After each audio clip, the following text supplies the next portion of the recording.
మరో breaking news. Hyderabad మియాపూర్లో minor దారుణ హత్య కేసును పోలీసులు ఛేదించారు.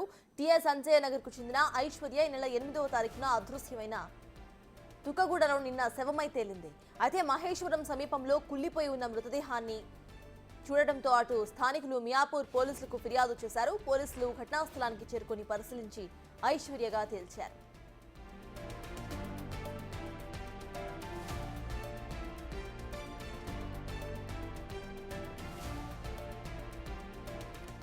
ఇంటర్ పూర్తి చేసి ఇంట్లో ఖాళీగా ఉంటున్న ఐశ్వర్యకు ఉప్పుగూడకు చెందిన చింటూతో ఇన్స్టాగ్రామ్లో పరిచయం ఏర్పడింది. అది ప్రేమగా మారింది. 20 రోజుల క్రితం ఐశ్వర్య చింటూతోనే ఉంటానంటూ ఇంట్లో నుంచి వెళ్లిపోయింది. అయితే ఐశ్వర్యను వదిలించుకోవాలని చింటూ అనుమానం రాకుండా పెళ్లి చేసుకున్నాడు. ఆ తర్వాత వారిద్దరూ కూడా మీర్పేట్కు మకాం మార్చేశారు. ఈ సమయంలోనే బాలిక ఇన్స్టాగ్రామ్లో మరొకరితో మాట్లాడుతోందని అనుమానించి ఈ నెల 8వ తారీఖున గొడవపడి తలను గోడకు కొట్టి చంపేసినట్టుగా పోలీసులు వెల్లడించారు. అనంతరం సాకేత్తో కలిసి ద్విచక్ర వాహనంపై శ్రీశైలం జాతీయ రహదారి తుకుగూడ సమీపంలో మృతదేహాన్ని పడివేసి వెళ్లిపోయారని తెలిపారు.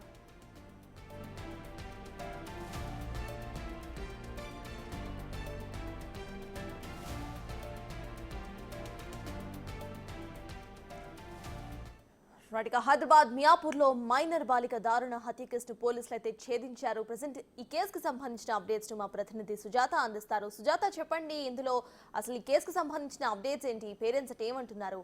అబ్బాయిని అరెస్ట్ చేశారా? అప్డేట్స్ ఏంటి? మియాపూర్ పోలీస్ స్టేషన్ పరిధిలో దారుణ హత్యకు గురైనటువంటి మైనర్ బాలిక కేసులో అటు పోలీసులు 3 నిందితులను అదుపులోకి తీసుకొని కేసుని విచారిస్తున్నారు. ప్రస్తుతం కుటుంబ సభ్యులు ఉన్నారు.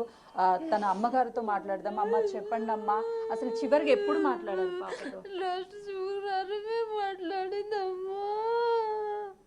ఇంట్లో నుంచి వెళ్ళిపోయేటప్పుడు చెప్పింది మంచిగానే పోతాను చెప్పింది. ఫ్రెండ్స్ వాళ్ళ ఇంట్లో ఉంటాను చెప్పింది. ఆ పిల్లకి తెలియదేమి. ఆ పిల్ల మైనర్ ఉంది, చిన్నగా ఉంది, పంపించాలి ఇంటికని పంపించచ్చు కదా. ఆ పిల్ల కూడా తీయాలమ్మా. నా బిడ్డ చాలా ధైర్యం. వాళ్ళు అది ఆత్మహత్య చేసుకోదు.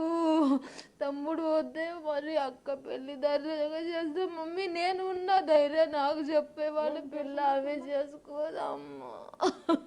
ఎవరైతే పాపని తీసుకెళ్లారో విఘ్నేష్, తనకు పరిచయం నాకు పరిచయం లేదమ్మా.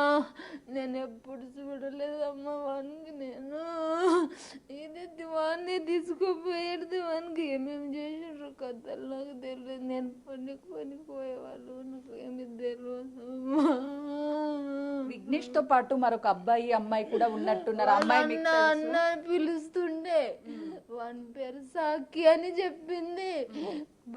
భార్య పేరు కళ్యాణి అక్క అని చెప్పింది. సాకికి అన్న అన్న అని అంటుండే. నేను ఉన్నా కదా, ఎప్పుడు అంటే అప్పుడు ఉండొచ్చు. ఐశ్వర్య ఒకసారి చెప్పింది నాకు. ఎప్పుడు కొట్లాడబెట్టుకోలేదు.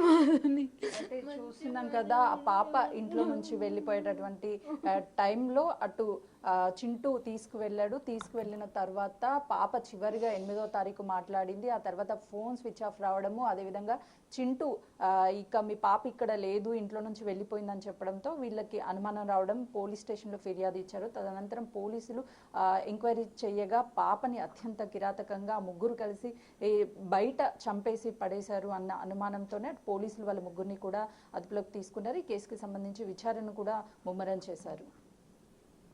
Thank you Sujatha.